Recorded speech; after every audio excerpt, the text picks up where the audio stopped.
నమస్తే, welcome to Telugu రాజ్యం. ఈరోజు మనతో పాటు ఉన్నారు సీనియర్ జర్నలిస్ట్ భరద్వాజ్ గారు. వారితో మాట్లాడేద్దాం. సార్ నమస్తే. నమస్తే అండి. సార్, తమిళనాడు మహాబలిపురంలో ఈరోజు 31వ సౌత్ జోనల్ మీటింగ్ జరిగింది. ఆ సమావేశానికి కేంద్ర హోంమంత్రి అమిత్ షా, తర్వాత దక్షిణాది రాష్ట్రాలకు సంబంధించిన ముఖ్యమంత్రులు అటెండ్ అయ్యారు. అందులో విజయ్ కూడా ఉన్నారు. విజయ్, తర్వాత చంద్రబాబు నాయుడు గారు. సో విజయ్ ఎంత తీవ్రంగా ఎన్నికల సమయంలో తన యాంటీ బీజేపీ విధానాలను కానీ మతపరమైన రాజకీయాలు చేయడాన్ని విమర్శించారు. బీజేపీ యాంటీ పక్షంలో ఆయన చేరిపోయారు, కాంగ్రెస్ మద్దతు తీసుకున్నారు, చూశాము. ఇంకా నిన్న ఆయన సీజేపీ ప్రొటెస్టులతో తమిళనాడు యువత అలైన్ అవ్వటాన్ని, అందులో పాల్గొనటాన్ని కూడా నిషేధించారు. ఏం జరుగుతుందంటారు? అంటే విజయ్ ఆల్ ఆఫ్ సడన్ కొంత యాంటీ బీజేపీ వాయిస్ని రైజ్ చేయడం ఆపేశాడు. ఆయన తన ముఖ్యమంత్రి పదవిని కాపాడుకోవటానికి సరెండర్ అయ్యాడా? ఏమంటారు? అంటే కాంగ్రెస్ మద్దతుతో మాత్రమే కాదు ఆ ప్రభుత్వం నడుస్తోంది. విసికే పార్టీ కూడా ఉంది దానిలో, ఆ బంధంలో. ఓకే. విసికే పార్టీ చాలా స్పష్టమైనటువంటి ద్రవిడ అభిప్రాయాలు కలిగినటువంటి పార్టీ. అలాగే కొంత బీజేపీకి వ్యతిరేకంగా బలంగా నిలబడాలి అనేటువంటి ఒక సైద్ధాంతిక భూమిక ఉన్నటువంటి పార్టీ అది. అందుకని వాళ్ళు ఎలా రియాక్ట్ అవుతారు దీని మీద అంటే, కాక్రోచ్ మూమెంట్ పట్ల విసికే పార్టీ ఇప్పుడు ఉదాహరణకు తెలంగాణలో కాక్రోచ్కు సంబంధించి ఒక ధర్నా జరిగింది. దాని పట్ల ఇక్కడ విసికే ఉంది, స్టిల్ తెలంగాణలో ఉంది, ఆంధ్రాలో కూడా ఉంది. ఈ రెండు చోట్ల ఇక్కడ జీలకర్ర శ్రీనివాస్ అని ఆయన లీడ్ చేస్తాడు దాన్ని, వారి పార్టిసిపేషన్ కూడా ఉంది. అలాగే ఈ మార్వాడి గోబ్యాక్ మూమెంట్లో కూడా విసికే పార్టిసిపేషన్ ఉంది ఇక్కడ. కాబట్టి వీళ్ళు ఎలా చూస్తారు అనే నేను గమనిస్తున్నాను దీన్ని. అంటే జనరల్గా ప్రభుత్వంలో ఎవరైతే ఉంటారో వాళ్ళని కంట్రోల్లోకి తీసుకోవటం అనేది కేంద్ర ప్రభుత్వం చేస్తూనే వస్తుంది. మీరు అక్కడ అలా మాట్లాడారు, ఆయన అలౌ చేయలేదు కాక్రోచ్ మూమెంట్ని అని. తెలంగాణలో ఆ ధర్నా వరకు అలౌ చేశారు, కానీ ఢిల్లీలో జరిగినటువంటి ఈ చలో సంసద్ సందర్భంగా జరిగిన పోలీసు దాడులను నిరసిస్తూ ఇక్కడ ఎస్ఎఫ్ఐ విద్యార్థులు గవర్నర్కి విజ్ఞాపన పత్రం ఇవ్వడానికి వెళుతున్నప్పుడు వాళ్ళని రోడ్డు మీద ఈడ్చుకుని వెళ్ళారా లేదా ఇక్కడ కాంగ్రెస్ ప్రభుత్వం, అది చూసాం కదా మనం. వాళ్ళు ప్రెస్ క్లబ్లో అసెంబ్లీ అయ్యి అక్కడి నుంచి నడుచుకుంటూ వెళ్ళారు. ఇక్కడి నుంచి వాళ్ళ వెనకాల పోలీసులు పడ్డారు. ఎందుకు వెళ్ళనివ్వలేదు? కాంగ్రెస్ ప్రభుత్వమే కదా. అక్కడ రాహుల్ గాంధీ గారు ముక్కు పగిలి బ్లడ్ వచ్చింది ఆయనకి. ఆయన మీద అలాంటి దౌర్జన్యం చేయటం దుర్మార్గం అని ఇక్కడ కాంగ్రెస్ పార్టీ వాళ్ళు ధర్నాలు చేశారు ఒక రోజంతా. మరి వాళ్ళు వెళ్ళి గవర్నర్ గారికి విజ్ఞాపన పత్రం ఇస్తానంటే మీకు ఎందుకు ఇబ్బంది కలిగింది? అంటే ఒక చిన్న గ్రూప్ ఆఫ్ పీపుల్ కూడా అలౌ చేసి ఉండొచ్చు బహుశా. అవును, వెళ్ళి వాళ్ళు విజ్ఞాపన పత్రం ఇచ్చి వెళ్ళిపోయేవాళ్ళు. దాన్ని ఎందుకు అలౌ చేయలా రేవంత్ రెడ్డి గారు? ఇప్పుడు ఆ మధ్యకాలంలో ఒక మీటింగ్ పెట్టుకోవడానికి కూడా పర్మిషన్ కోర్టు నుంచి తెచ్చుకోవాల్సి వచ్చింది కదా. ఏది విప్లవ రచయితల సంఘం వాళ్ళు ఫాసిజం మీద మీటింగ్ పెట్టారు సుందరయ్య విజ్ఞాన కేంద్రంలో. విప్లవ రచయితల సంఘం ఆవిర్భావ సందర్భంగా ఫాసిజం మీద వాళ్ళు సెమినార్ పెట్టారు. ఆ సెమినార్కి పర్మిషన్ ఇవ్వాల. అంతకు ముందే తన్ని తాను హిట్లర్తో పోల్చుకున్నాడు ఈయన. అడాల్ఫ్ రెడ్డి అనేటువంటి ఒక టైటిల్ ఇచ్చారు ఈయనకి. ఈ టైటిల్ పొందటం చేత ఆయనకి ఫాసిజం అనగానే చిరాకెత్తి ఉండొచ్చు, చిర్రెత్తుకొచ్చి ఉండొచ్చు. అందుకని నో పర్మిషన్ అన్నాడు అని కూడా ప్రపంచం మాట్లాడుకుంది. ఆయనే ఇచ్చుకున్నారు కదా, నేను హిట్లర్ లాంటివాడిను అని ఒక సందర్భంలో చెప్పినట్టు ఆయనే చెప్పుకున్నాడండి. అడాల్ఫ్ రెడ్డి అనే టైటిల్ ఆయనే ఇచ్చుకున్నాడు, ఆయనకి ఎవరు ప్రపంచం ఇవ్వలేదు. కాబట్టి అదే పద్ధతిలో ప్రభుత్వాలను కంట్రోల్లోకి తీసుకోవటం అనేది జరుగుతుంది. చాలా కొద్ది సందర్భాల్లో ఇదివరకు రోజుల్లో, పాత రోజుల్లో ఒక్కొక్క ప్రభుత్వానికి, ఇప్పుడు ఇలాంటి సందర్భమే ఒకసారి ఇందిరాగాంధీ గారు ఎన్టీ రామారావు సీఎం అయిన కొత్తలో హైదరాబాద్ వచ్చారు. వచ్చినప్పుడు వీళ్ళిద్దరూ కలిసి ఒక జీప్లో ఆవిడ ఫ్రంట్ నుంచోవాలి, ఈయన వెనకాల నుంచోవాలి. అవును. ఈయన దానికి అంగీకరించలేదు. నేను కూడా ఫ్రంటే నిలబడతాను అన్నాడు. ప్రోటోకాల్ ఆఫీసర్స్ వస్తారు, వాళ్ళు అంగీకరించలా. ఓకే. కుదరదు మాస్టరు, మీరు వెనక నిలబడవలేను, మీరు సీఎం ఆవిడ పిఎం అని చెప్పారు. అంటే నేను ఢిల్లీ వెళ్ళినప్పుడు వెనకాల నుంచోవచ్చు, కానీ ఇక్కడ ముందు నుంచుంటే ప్రాబ్లం ఏమిటి అని ఆర్గ్యుమెంట్కి దిగాడు ఈయన. ఓకే. కుదరదు అని వెనక్కి పంపారు. ఆయన ఏం చేశాడు, ఆ ప్రోగ్రామ్ని బాయ్కాట్ చేసి తెలుగువాడి ఆత్మగౌరవాన్ని గాయపరిచిన ఇందిరాగాంధీ అన్నాడు, ఇంటికి వెళ్ళి ప్రెస్ మీట్ పెట్టి. అది వివాదం. ఓకే. ఆ టైంలో ఇక్కడ ఉన్నటువంటి పిసిసి ప్రెసిడెంటే ఆవిడతో ట్రావెల్ అయ్యాడు. సీఎం గారు బాయ్కాట్ చేశారు. ఇలాంటి సందర్భాలు చాలా తక్కువ చూస్తాం మనం. అలాంటి సందర్భాలు చాలా జరిగేవి ఇదివరకు. ఈ మధ్యకాలంలో ఏ పార్టీకి ఉనికి లేకుండా చేస్తున్నారు. పర్టికులర్గా ప్రాంతీయ పార్టీల ఉనికి, పాలనలో ఉన్నటువంటి పార్టీల ఉనికిని ఇబ్బంది పెడుతున్నారు. వాళ్ళు వీళ్ళకి ఇవ్వాల్సినవి ఇవ్వరు, ఇబ్బంది పెడతారు. వీళ్ళు 10 సార్లు తిరగాలి. అప్పుడు కన్సిడర్ చేస్తే చేస్తారు, చేయకపోతే చేయకపోరు, 100 రీజన్స్ చెప్తారు. పాతకాలం నుంచి ఈ ప్రాజెక్టులకి సంబంధించి నిధులు వినియోగానికి సంబంధించి ప్రాపర్గా మీరు అకౌంట్ సబ్మిట్ చేయలేదు, అది ఎక్కడో మిస్యూజ్ అయినాయనే సందేహాలు ఉన్నాయి. ఇలా 100 కారణాలు చెప్పి ఇప్పుడు ఇవ్వాల్సిన నిధులు ఆపిన చరిత్రలు ఉన్నాయి. కాబట్టి ఈ ఇబ్బందుల కంటే కూడా కొంత సయోధ్యతో వెళితే పాలనాపరమైన ఇబ్బందులను అధిగమించవచ్చు అనే భావం కలిగించి కూడా కంట్రోల్లోకి తీసుకుంటున్నారు.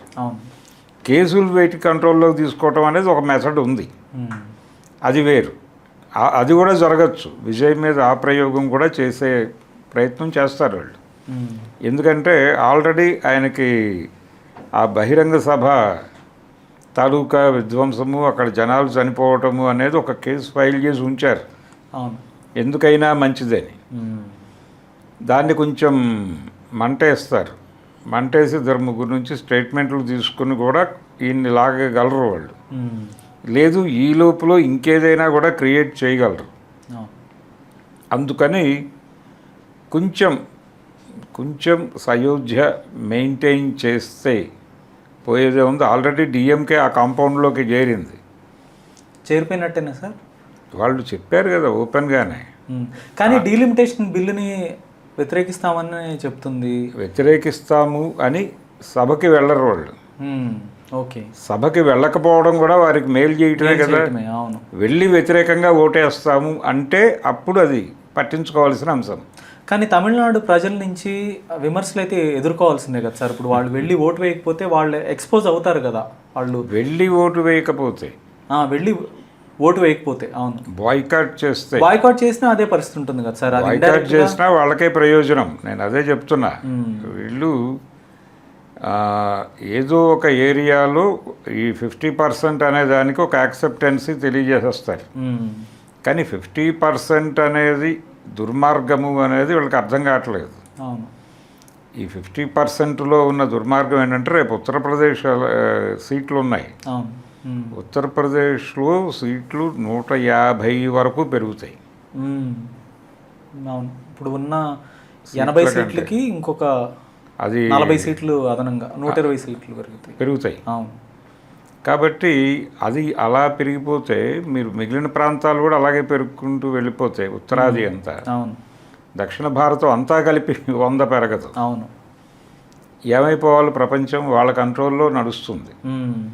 అందుకని ఉన్న నెంబర్ని ఈక్వల్ చేసి, ఇప్పుడు 847 అని ఏదో అంటున్నారు, దాన్ని సగానికి చీల్చి సగం ఉత్తరాదికి సగం దక్షిణాదికి, అది తప్ప ఇంక ఏ ఒప్పందానికి ఒప్పుకోవాల్సిన అవసరం లేదు. ఈక్వల్ రిప్రజెంటేషన్ ఉండాలి.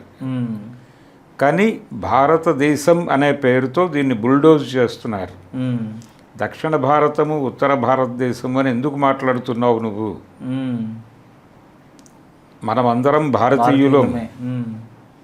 భారతదేశపు ఐక్యతని ఎందుకు వ్యతిరేకిస్తున్నారు మీరు అని నేను ఆ మధ్య ఎక్కడో ప్రెస్ క్లబ్లో జరిగిన ఏదో సమావేశంలో మాట్లాడాను. మాట్లాడిన తర్వాత నా మీద జరిగిన దాడి అదే.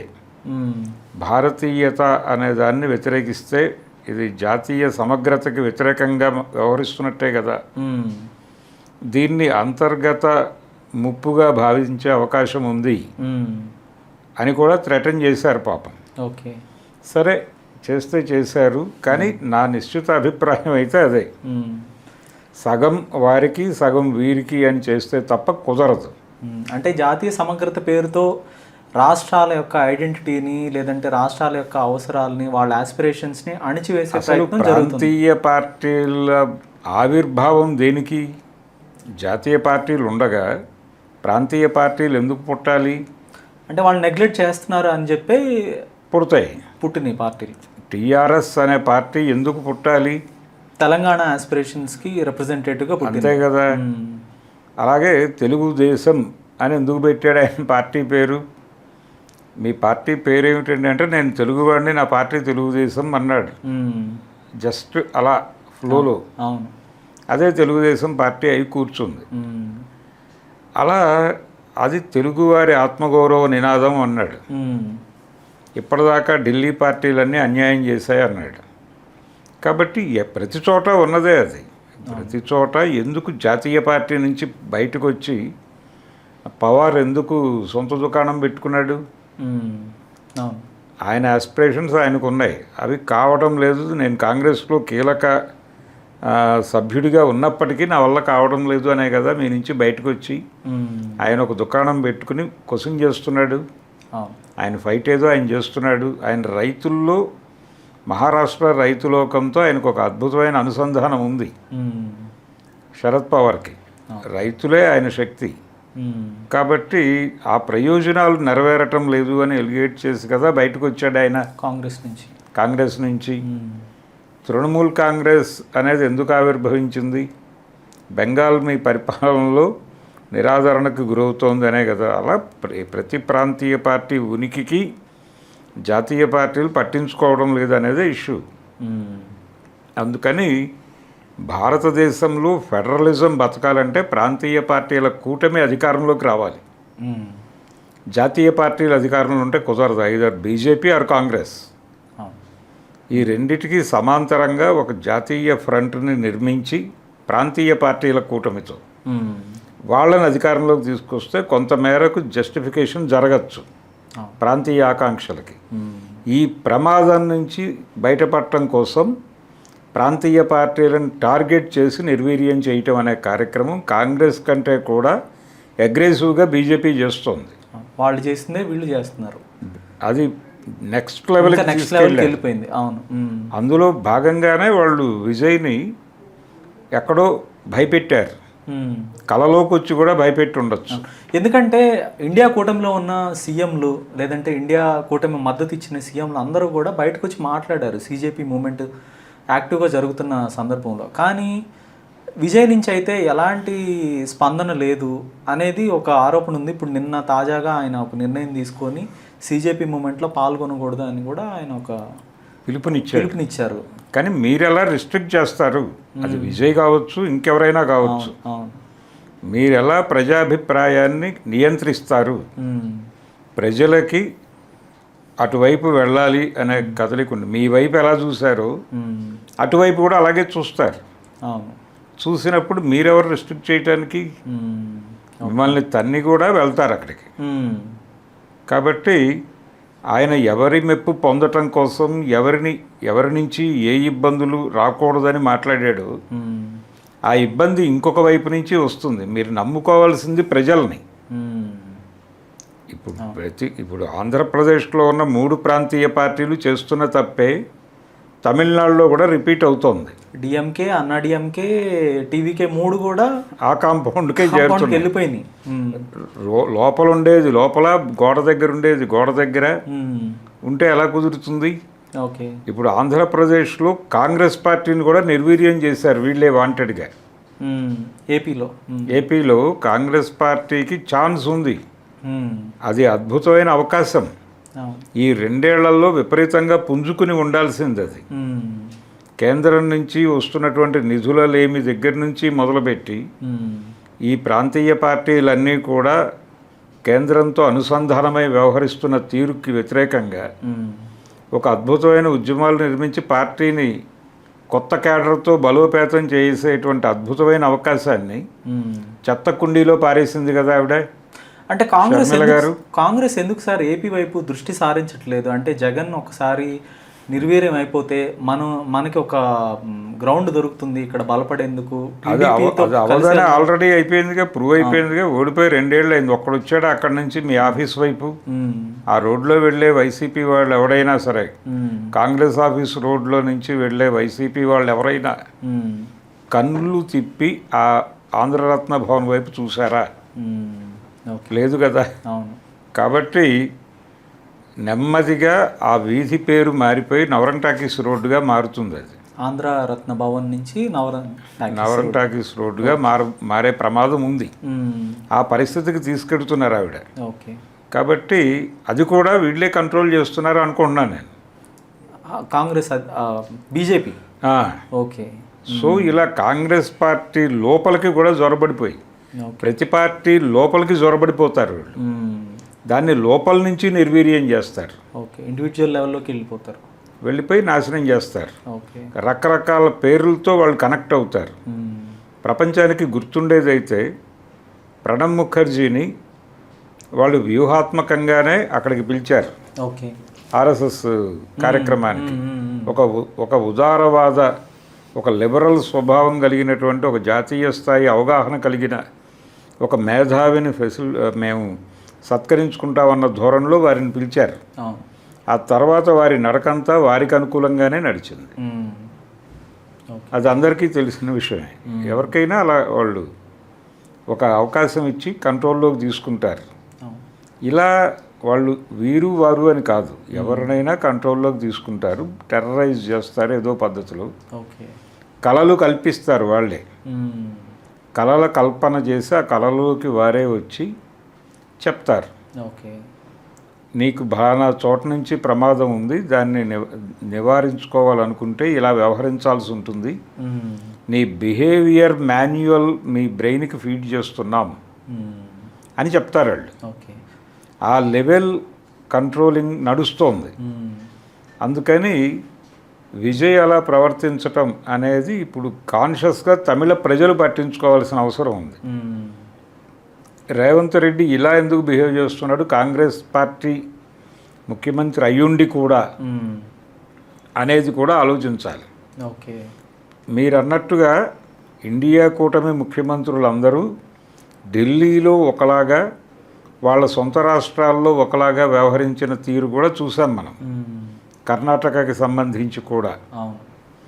కాబట్టి ప్రతి ఒక్కళ్ళకి వాళ్ళ ప్రయోజనాలు ఏమిటి, వాళ్ళని ఎక్కడ సంతృప్తిపరచాలి అనేది చూసి అక్కడ వాత పెట్టి కంట్రోల్లోకి తీసుకుంటారు. విజయ్ కంట్రోల్లో ఉన్నాడు, చేతబడిలోకి వెళ్ళాడు ఆయన. బహుశా ఆయన కనుక సీజేపీ మూమెంట్ యాక్టివ్గా ఉన్న టైంలో ఆయన బయటకు వచ్చి మాట్లాడి ఉంటే ఆ ప్రభావం ఇంకొంత ఎక్కువ ఉండేది అనేది విమర్శకుల వాదన కూడా ఉంది. ఎవరికి అనుకూలంగా మాట్లాడుంటే, ప్రొటెస్ట్లకు అనుకూలంగా మాట్లాడితే అప్పుడు మరింత యాంప్లిఫై అయి ఉండేది ప్రజా వ్యతిరేకత అనేది కూడా ఒక వాదన. ఎవరి మీద ప్రజా వ్యతిరేకత? బీజేపీ మీద సార్. బీజేపీ మీద ఆల్రెడీ ప్రజా వ్యతిరేకత ఉండటం వల్లనే అది నడుస్తోంది. వాళ్ళు భయపడటమే స్కేలింగ్, చక్కటి కొలమానం నడుస్తోంది. ఇప్పుడు వీళ్ళందరూ ఎందుకు మాట్లాడుతున్నారు? ఇప్పుడు ప్రతి చోట అమ్మాయి రాగానే ఇప్పుడు నేహా బోరా వచ్చిన ప్రతి చోట లెఫ్ట్ గ్రూప్స్ అన్నీ అటెండ్ అవుతున్నాయి.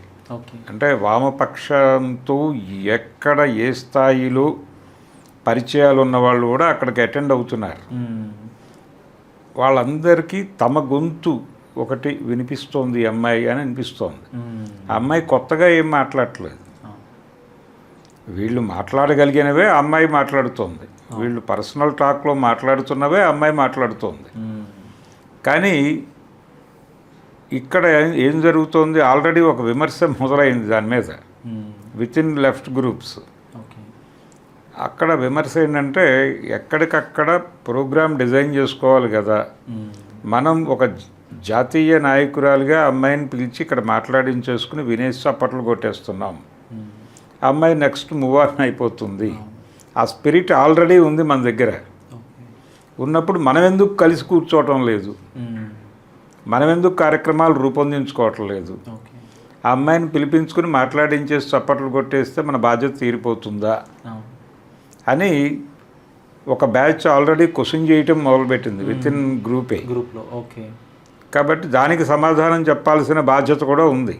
దాదాపు ప్రజా ఉద్యమాలు లేదంటే స్టూడెంట్ యాజిటేషన్స్ అనేవి కనుమరుగైపోయిన పరిస్థితి కనపడుతుంది తెలుగు రాష్ట్రాలు. కరెక్టే, కానీ ఆల్రెడీ ఒక ఇన్స్పిరేషన్ వచ్చేసింది అక్కడి నుంచి. అవును, అది కూడా మీరు క్రియేట్ చేయవలసిందే. ఇప్పుడు ఎలా ఉంటుందంటే, ఇది తెలుగుదేశం పార్టీ ఆవిర్భావానికి ముందు లెఫ్ట్ యునైటెడ్ ఫ్రంట్ ఒకటి ఏర్పాటు చేసి కాంగ్రెస్ పార్టీని ఎదుర్కోవాలి అని రాజేశ్వరరావు గారు, సుందరయ్య గారు కలిసి ఒక విస్తృత సమావేశాలు జరిపారు విజయవాడ కేంద్రంగా.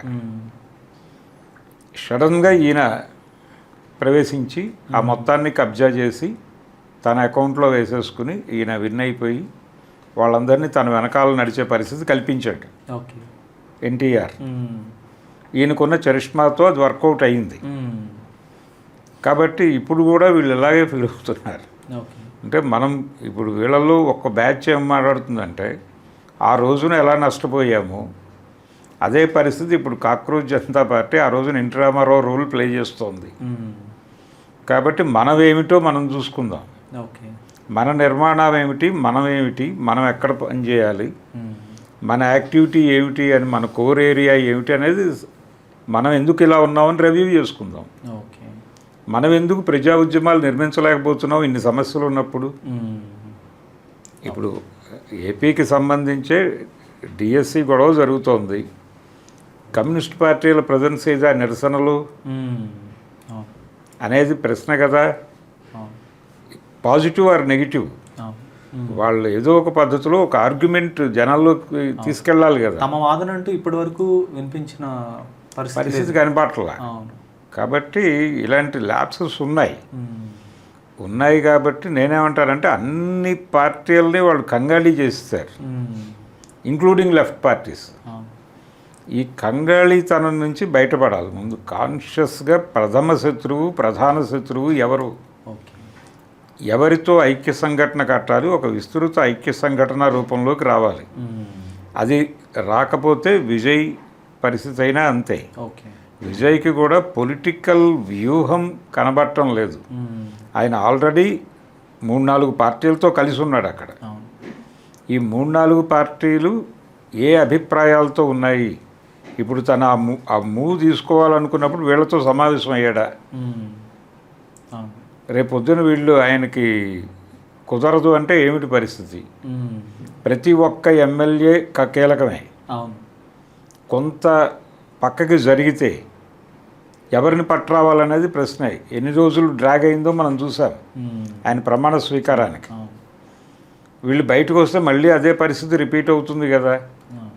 మీరు ఎవరికి జవాబుదారీగా ఉండాలి? విజయ్ ఎవరిని కన్విన్స్ చేయాలి? రాహుల్ గాంధీని కన్విన్స్ చేయాలి, విసికేని కన్విన్స్ చేయాలి. మీ ఆర్గ్యుమెంట్తో చేయగలరా? వాళ్ళు యాక్సెప్ట్ చేస్తారా? ఇది నెమ్మదిగా ఒక గొడవకి దారి తీస్తుంది. నెమ్మదిగా కూర్చోబెట్టి వాట్ నెక్స్ట్, ఏమిటి నీ ప్రోగ్రామ్ ఏమిటి, మనం కలిసి నడుద్దామా విడిపోయి నడుద్దామా అనే ప్రపోజల్స్తో నెమ్మదిగా తమిళ రాజకీయాల్లో విజయ్కి ఇంకొక వైపు నుంచి ప్రెజర్ మొదలయ్యే ఛాన్స్ అయితే ఉంది. అది మొదలైపోతే ఆయన ఎలా హ్యాండిల్ చేయగలడు అనేది క్లారిటీ వస్తుంది. ధన్యవాదాలు సార్. Thank you.